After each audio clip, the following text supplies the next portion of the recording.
Vamos al estadio de los Dodgers, sí, ahí en Los Ángeles. Humberto, estás ahí. Retiran el mítico 34 de Fernando Valenzuela. Cuando el béisbol, ¿verdad, Enrique? Nos va a contar Enrique Burak, era otra cosa. ¿Sí? Porque, bueno, yo hablaré con él primero. Voy contigo, Humberto.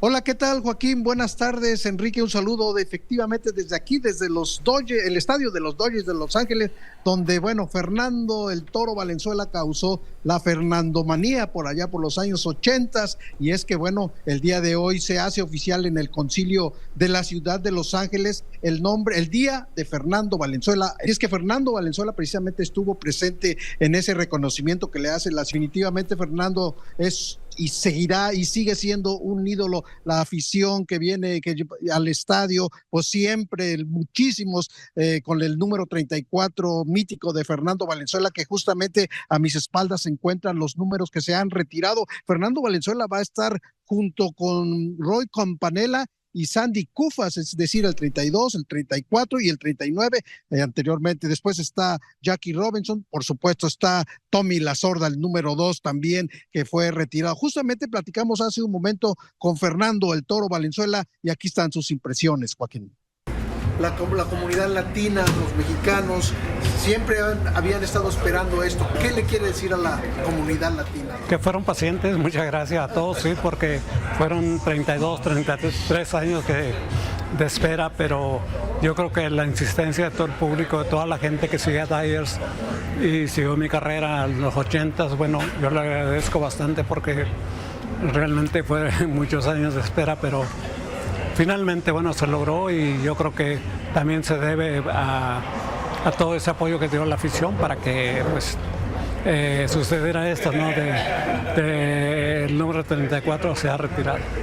Y especialmente ahora a los mexicanos que nos están viendo en México, ¿cuál es su mensaje incluso allá en su pueblo original? No, yo creo que es realmente, como te digo, bueno, esto sucede, yo creo que en el béisbol, en la carrera, pues si uno se dedica a lo que está haciendo y puede llegar a suceder a varias cosas, ¿no? Como está en la Serie Mundial, juegos en hit o diferentes cosas que puedan suceder en el ambiente del béisbol. Y afortunadamente, bueno, tuvimos una carrera, creo, que me gusta a mí, yo no cambiaría nada por eso.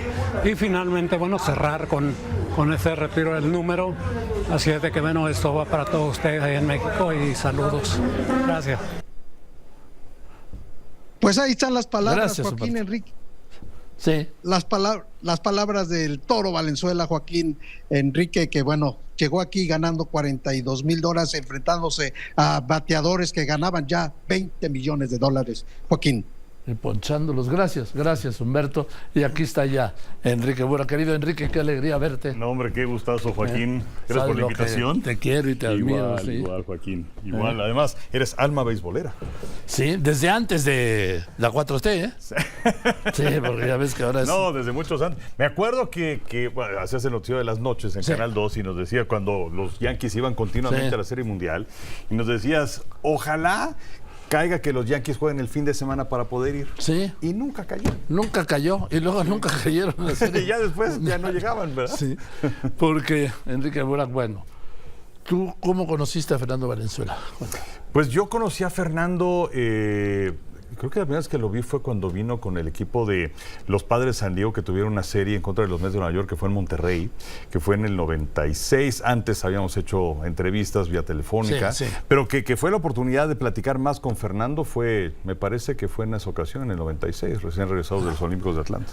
Oye, es que era otro béisbol, ¿no?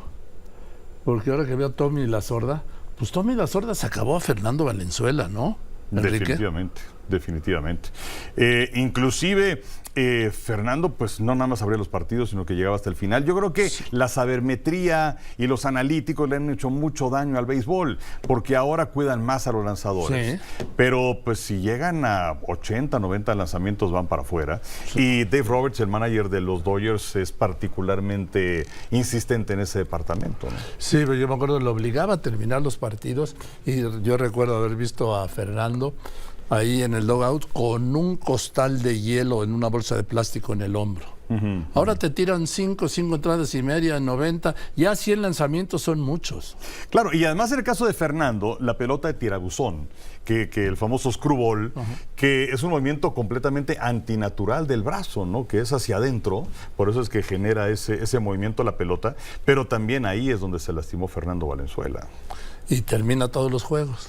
Y terminaba los partidos 10-81, que fue realmente increíble, además abriendo ese partido, porque Burt Hutton no estaba disponible, porque Jerry Royce no estaba disponible, y entonces decía la sorda, pues tráiganse a este muchacho, que ya había tenido partidos a fines de la temporada del 80, y es cuando Fernando inicia su trabajo sensacional. Y todos nos tuvimos que aprender el nombre del pueblo donde había nacido Fernando, allá en Sonora, porque nadie lo podía pronunciar, ¿te acuerdas? El famoso Choaquila. Así es. Sí.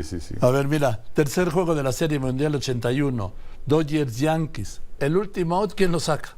Valenzuela. Claro, pues además Poncha Lupiniella, que además no fue uno de los mejores partidos de Fernando Valenzuela, porque también 5-4 en esa ocasión, pero fue un partido fundamental porque los Dodgers habían perdido los 2 primeros partidos de esa Serie Mundial. Fernando ya con la responsabilidad de lanzar y ganar ese tercer partido, que aquí estamos viendo las imágenes, y la sorda, bueno, pues corriendo con su abdomen pronunciado como una costumbre, a abrazar a Fernando.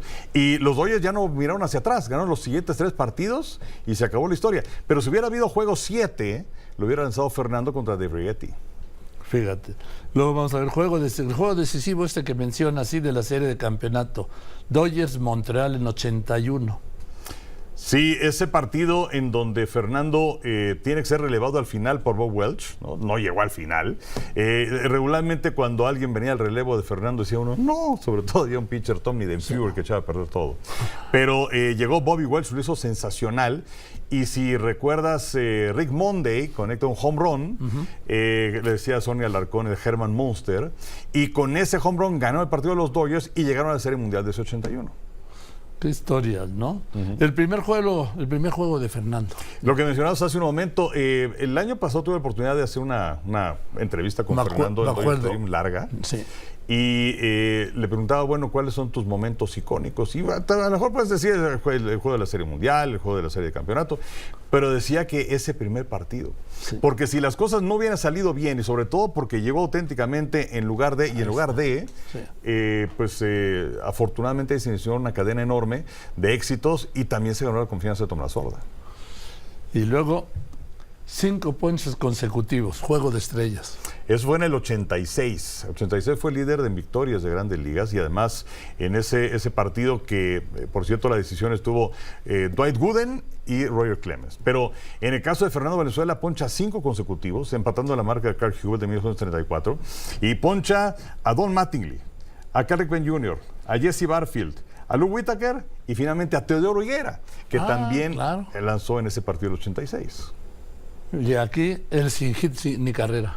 Exactamente, de junio de 1990. Ese día que, por cierto, Dave Stewart, el cara de piedra, había lanzado ya antes ese día, que por cierto estaba jugando el Mundial de Italia 90. Lanza ahí un juego sin hit ni carrera y Fernando Valenzuela les dijo, o al menos cuenta la leyenda, en el vestidor, ya vieron uno en la televisión, ahora van a ver uno en vivo. Y lo hace en contra de los Cardenales de San Luis. Y por cierto, el último out, que de hecho es una rola para doble play, es de Pedro Guerrero, que fue su compañero tantos años con los Dodgers. Fíjate qué historia. El que no sabe nada de béisbol, ¿no? Sí. Pues nos gusta, Joaquín. Pero, ¿cuántas series has transmitido? Has narrado con el gran Toño, bueno, y el querido Pepe, ¿no? Pepe Segarra, por supuesto. Sí. Son 28 o 29 series mundiales, una cosa así.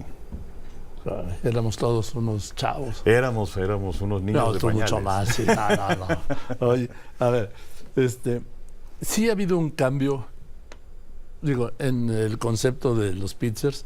Le decía Tom La Sorda, que era el manager de los Dodgers, ahora que termine, 9 entradas. Eran pitchers de 9 entradas o de 8.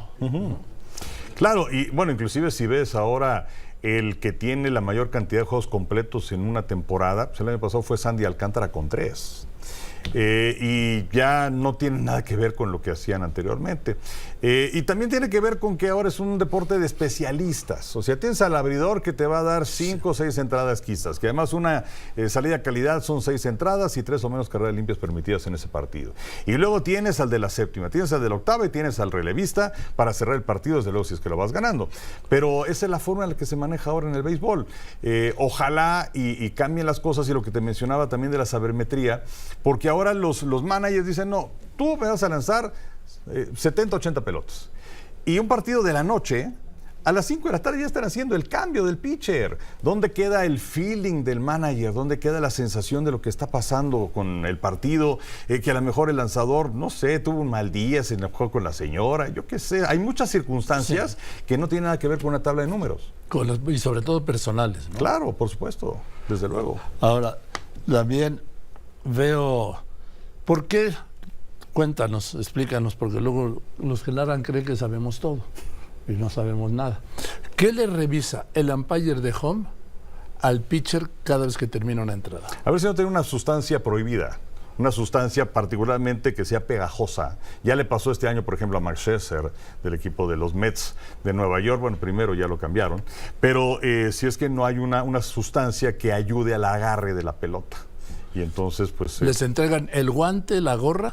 Y luego le revisan hasta el cinturón, sí, o en la parte interior del pantalón, sí, para ver si es que no traen algo guardado por ahí. El cronómetro. Yo creo que es una de las mejores medidas que ha tomado el béisbol de las mayores. O sea, ahora si es que no hay gente en base, el pitcher tiene 15 segundos para lanzar. Si es que hay gente en base, son 20 segundos para lanzar. Y esto ha provocado que los partidos que hasta el año pasado eran por ahí de 3 horas 6 minutos, 3 horas 8 minutos en promedio, ya le han tomado media hora. O sea, la verdad es que eso es sensacional. En Liga Mexicana también se ha aplicado. Aquí son 12 segundos si no hay gente en base, pero creo que sí tienen que hacer algo, porque cuando hay gente en base, desaparece ya la cuestión del cronómetro. Entonces los partidos sí se han hecho un poquito largos. Las bases más grandes. Esto, ante todo, creo que el robo de base ya había desaparecido, literalmente. Y ahora para esta temporada no solamente se ha revitalizado esta cuestión, dice la gente de Grandes Ligas que era para mayor seguridad de los peloteros, que ya parecen cajas de pizzas las bases ahora. Pero ante todo es para que haya mucho más movimiento en los senderos, que se dé robos de base, ¿no? Ya volver a ver un Ricky Henderson, un Lou Brock, olvídalo, ¿no? El home se quedó igual, ¿no? El home se quedó igual, efectivamente. Y otra cosa que también cambiaron este año en Grandes Ligas fue la cuestión de las formaciones especiales. Ah, sí, porque antes, por ejemplo, el tercera base se iba a jugar como una especie de shortstop entre primera y segunda, ¿no? Ándale, exacto. Podías tener 3 hombres de cualquier lado del diamante. Y ahora, pues esto ya desaparece. Tiene que ser forzosamente 2 a la izquierda, 2 a la derecha. Y muchos batazos que anteriormente eran out, pues ahora pasa en el entre primera y segunda, o de short y tercera, y se convierte en hit. Y lo que pasa es que Grandes Ligas quería eso, quería movimiento en las bases. Y espectáculo, ¿no? Y espectáculo. Y además, porque mucha gente puede decir, bueno, pues es que si quieren más hits y más robos de base y todo esto, pero al poner el cronómetro, entonces los partidos ya no se hacen más largos.